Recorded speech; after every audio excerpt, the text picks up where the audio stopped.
Hello my friends and welcome back to my channel.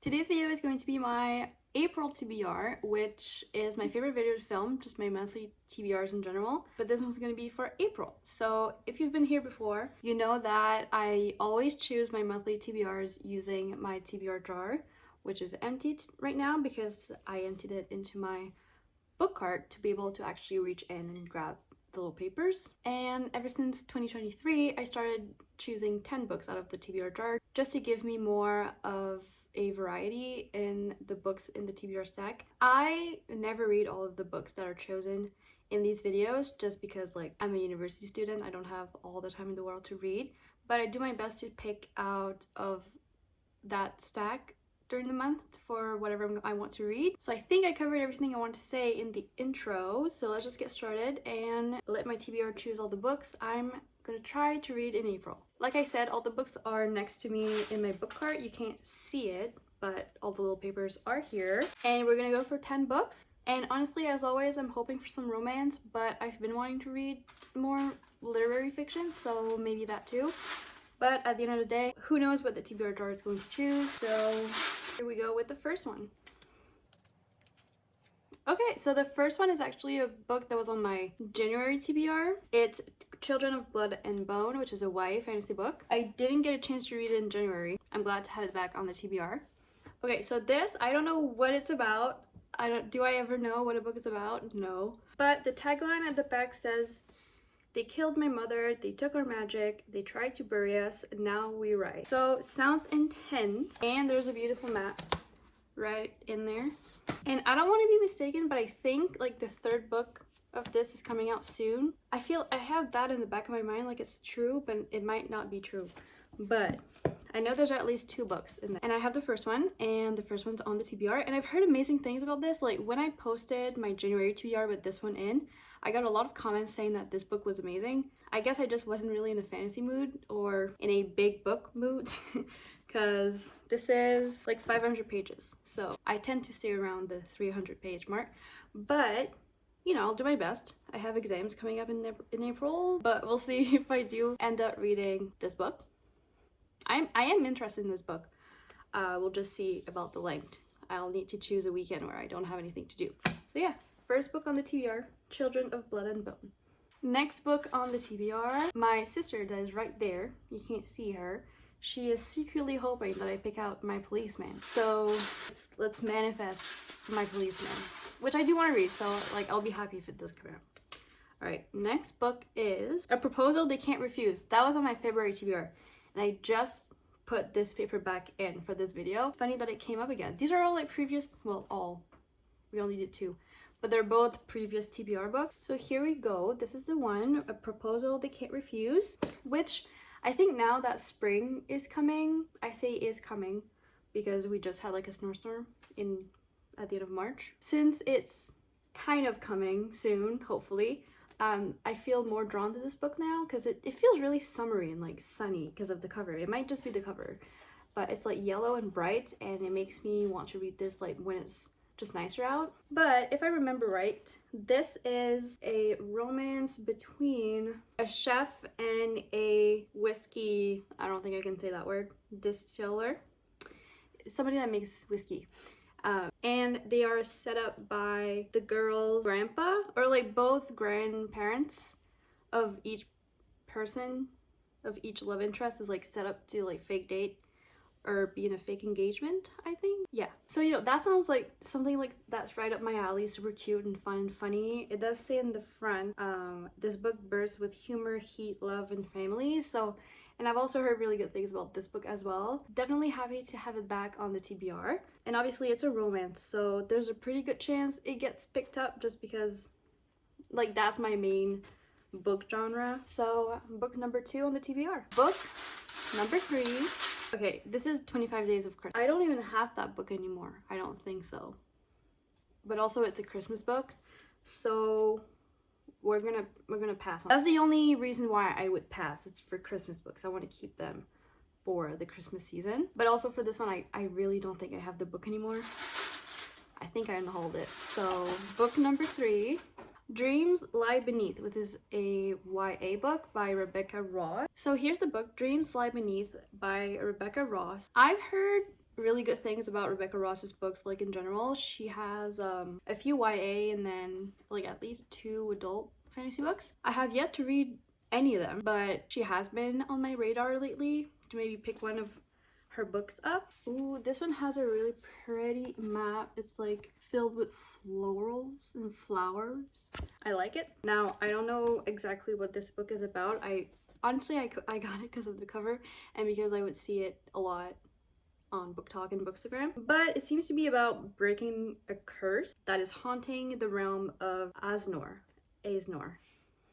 And the girl's name is Clementine, which is so cute. Dreams Lie Beneath. I'm excited to hopefully pick this up. Again, it's a longer book. It's like 500 pages too. Okay, it's like just under 500 pages. I feel like my TBR is trying to tell me something here. AKA try to branch out to like larger books. But yeah, Dreams Lie Beneath. Again, I'm excited to read this. I was gonna read it soon anyways because like it's been catching my eye a bit on the shelf. And I don't know, I bought it for a reason. That reason is to read it, so I'm glad it's on the TBR. So that is book number 3. The next book is Ariadne, which is I think like a Greek literary fiction book. So here we are, Ariadne, yeah, by Jennifer Saint. I have zero idea what this is. I remember I just got it because I was like in a small like Greek mythology phase and this book was going around. I think, is it even Greek mythology? It might not even. Oh yeah. Hypnotic, propulsive, and utterly transporting, Jennifer Saint's Ariadne forges a new epic, one that puts the forgotten women of Greek mythology back at the heart of the story as they strive for a better world. So from that, I gather that this is going to be a Greek mythology story, mainly focusing on women from those stories. And it's actually kind of a short book. It's like just over 300 pages, so that's great. I like that. Yeah, I don't have much else to say about this one because I feel like this one I want to go into without knowing too much. I feel like that would be the best way to go into it. Also, one of my favorite booktubers, I think she really liked it, and I trust her judgment 100%. So I'm gonna be honest, I forgot this book was on my shelves. So this is another reason why I love making these videos, because sometimes like just some books on my shelf that just go like unnoticed for a really long time, and then I forget it's there, and then the TBR just chooses it out of random, and I'm like, right, that book's over there. So book number 4. Book number 5, Only When It's Us. This, I'm actually very excited about this one actually. I was like, I just had like a major blank. I completely blanked on what this book was. But it's this one. You probably have seen this before. It's wildly popular on Instagram and TikTok. And I think it's like a sports romance. Prepare for an emotional roller coaster brimming with laughter, tears, and slow burn sexiness in this new adult romance that tackles the vulnerability of love with human heart. But yeah, I heard only good things about this one. So, you know, I'm obviously glad it's on the TBR. I really feel bad that I didn't realize that this was the book. From the back, I'm sensing like an enemies to lovers thing, but I think the guy like already likes her a bit. But you know, that's my whole thing. I don't really know what books are about, and I don't really care either. I just want to go into them without knowing much. This is at least like a 5-book series, and I like romance, like kind of standalone series. So, but I always have to start with the first one because that's who I am. But I'm glad to finally get started with this, and then I can have a reason to buy more books, aka the next one in the series. So that was book number 5, I think. All right, so book number 6 now is Furia, which is a book I've had for a really long time. So this is the book.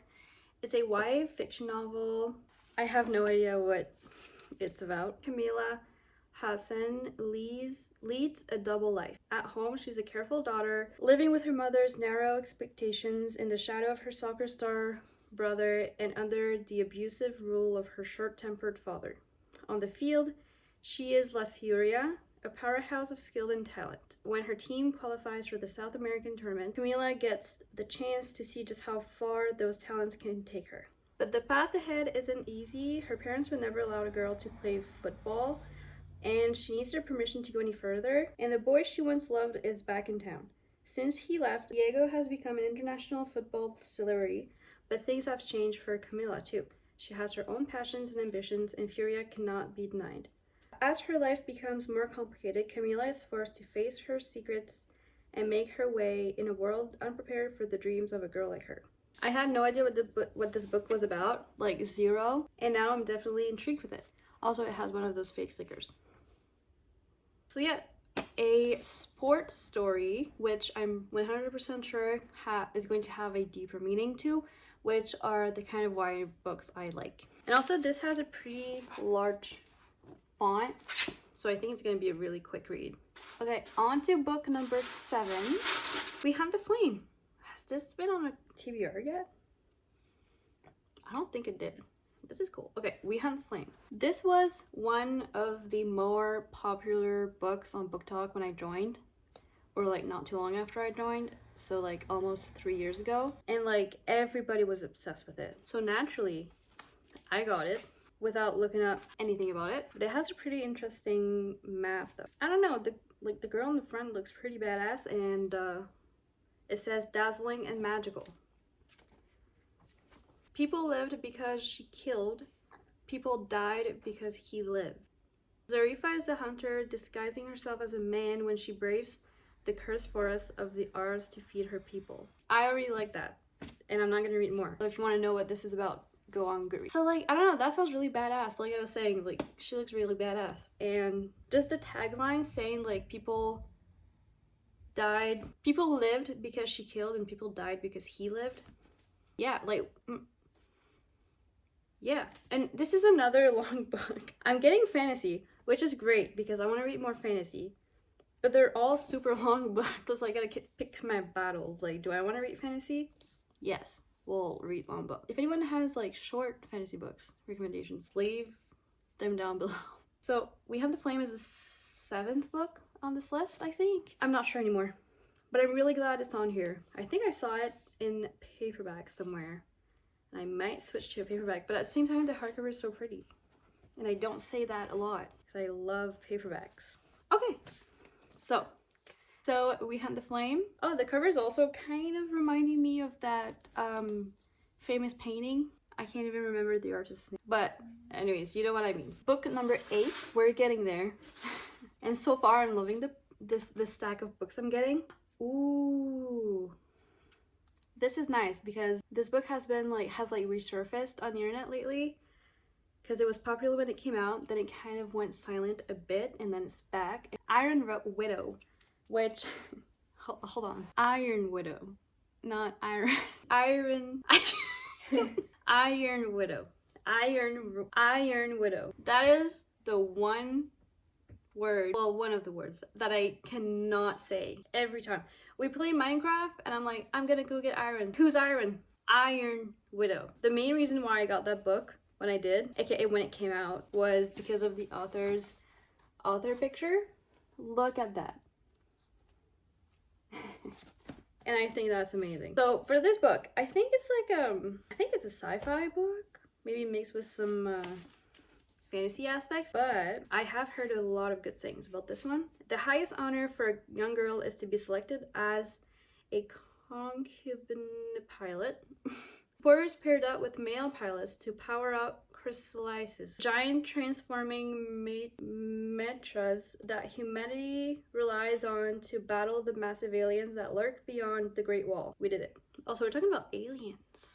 I don't think I've ever read a book about aliens. But the honor often ends in death, and when 18-year-old Zetian's sister is killed by an ace male pilot, Zetian signs up to avenge her. This is giving me like Hunger Games vibes, but not completely, but like kind of like I volunteer. The vengeance is swift, brutal, and unexpected, leaving Zetian labeled as an Iron Widow, a much feared kind of female pilot who can sacrifice boys to power up chrysalises instead of the other way around. That sounds really good.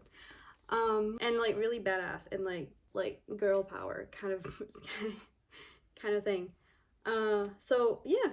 I don't know how I feel about reading a science fiction book because I never read those. But like I said at the beginning of this, like making a list of 10 books, even though I'm not gonna read all of them, really helps having a wider variety of books, and this is like the perfect example. So we don't only have fantasy and romance, we have a science fiction book.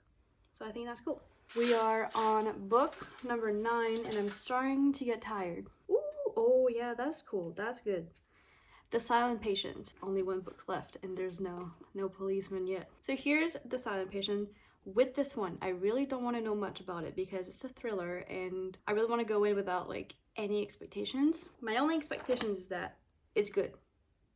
I think this is kind of like this psychologist goes to speak with like this woman that shot her husband, but then like she doesn't want to talk, like she's not talking, I don't think. I really don't know, but also I don't really want to know because I feel like the more you know about thriller, the more expectations you're gonna get, and then you could be disappointed or just guess the plot twist too easily.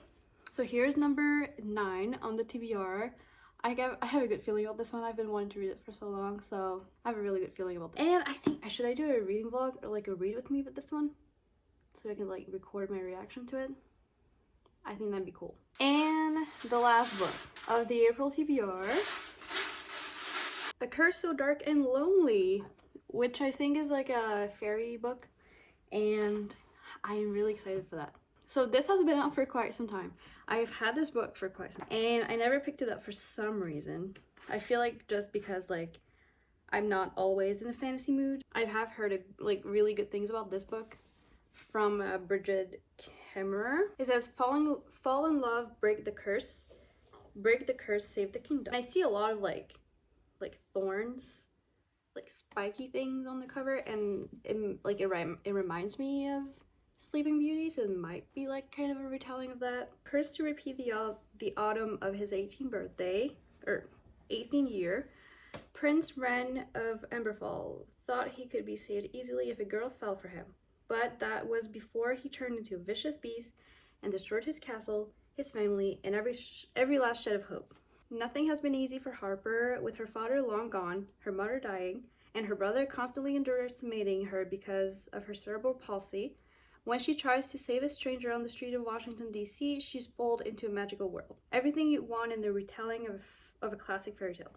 I'm now interested to really read this. That's the thing about me and not really knowing what books are about. Like, I get really nice surprises sometimes. And I see this is a dual POV book, which I love. So book number 10 and final book on the TBR for April. Alright, so let me put the books on the book cart. You won't be able to see it too much, but I am planning on making another book cart video, so you know, you'll see it then. So I'm just gonna go through the books really quick again. So A Curse So Dark and Lonely by Bridget Kemmerer, The Silent Patient by Alex Michaelides, Iron Widow by Xiran J. Zhao. I'm definitely butchering that, but you guys can tell me how you actually pronounce their name. We Have the Flame by Hafsa Faisal. Again, I'm definitely butchering the author's name, but you can tell me how to actually say it so I can say it properly now. Furia by Xamil Zaid Mendez. Only When It's Us by Chloe Liese, I don't know. I'm not great with names. Ariadne by Jennifer Saint. Dreams Lie Beneath by Rebecca Ross. A Proposal They Can't Refuse by Natalie Kana. How do you say the N when it has an accent on top?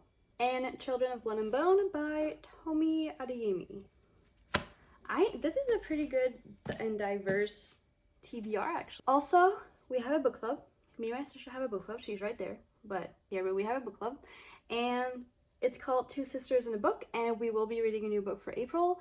I'm going to put it right up here because I'm not sure 100% which one we're reading right now. But when this is posted, this is the book we're reading. So you can join. The link is down below. There's also a few books like this one and this one that I'm reading for book clubs for sure in April. So I'm very excited about those. And I think that's it for the video today. I love these videos. Also, I've been filming for like 40 minutes. What time goes by really quick. Make sure to subscribe to my channel. We are growing slowly but surely and it makes me so happy. So if you like this video and you want to see my face again, make sure you subscribe. Then if you want to, you can also like the video. That shows me that you liked it and makes me really happy as well. And if you made it to the end here, comment down this emoji in the comments, and that way I'll know who made it to the end and watched the whole thing. On that note, thank you so much for hanging out with me today. I had a blast. I hope the lighting's not too— I think the lighting's fine. It's really gloomy and snowy outside, so I was worried, but I think it's okay. Thanks for hanging out with me today. I hope you enjoyed,